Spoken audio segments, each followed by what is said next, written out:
इस जीवन में एक बात अवश्य स्मरण रखें कि यदि आप वर्तमान में प्राप्त अपनी शक्तियों पर घमंड करते हैं तो ये आपके लिए हानिकारक सिद्ध हो सकता है, क्योंकि शक्तिशाली आप में आपका समय होता है। जैसे रावण ने अपनी भक्ति से कैलाश को उठा लिया था और वही अपनी क्रूरता अहंकार से सर्वस्व भस्म कर लिया। परिणाम स्वरूप स्वर्ण की लंका जल गई। इसलिए आज अहंकार करके भविष्य में अपना अंत मत कीजिए। श्री कृष्ण कहते हैं कि जीवन में जब भी चुनाव की बात आए तो उस व्यक्ति को कभी न चुने जो सदैव आपकी प्रशंसा करता हो, अपितु उसे चुने जो समय अनुसार आपको सही और गलत का भेद बताता रहे। जब आप गलत हो तो आपका पक्ष ना ले। जानते हैं क्यों? क्योंकि ये वही व्यक्ति है जो आपको सफल बनने में सहायता करेगा, हर कदम पर आपको दर्पण दिखाएगा।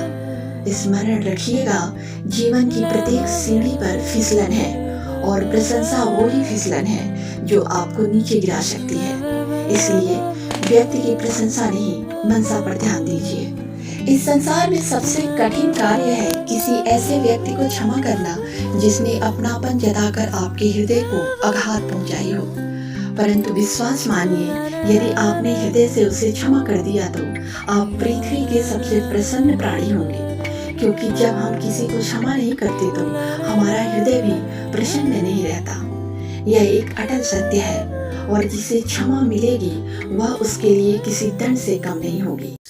इस जीवन में एक बात अवश्य स्मरण रखें कि यदि आप वर्तमान में प्राप्त अपनी शक्तियों पर घमंड करते हैं तो ये आपके लिए हानिकारक सिद्ध हो सकता है, क्योंकि शक्तिशाली आप में आपका समय होता है। जैसे रावण ने अपनी भक्ति से कैलाश को उठा लिया था और वही अपनी क्रूरता अहंकार से सर्वस्व भस्म कर लिया।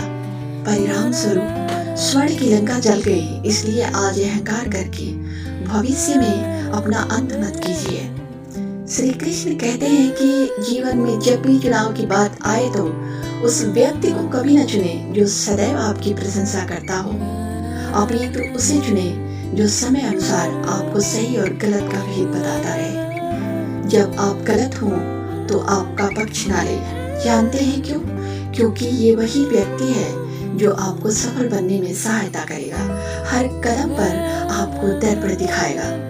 स्मरण रखिएगा, जीवन की प्रत्येक सीढ़ी पर फिसलन है और प्रशंसा वो ही फिसलन है जो आपको नीचे गिरा सकती है।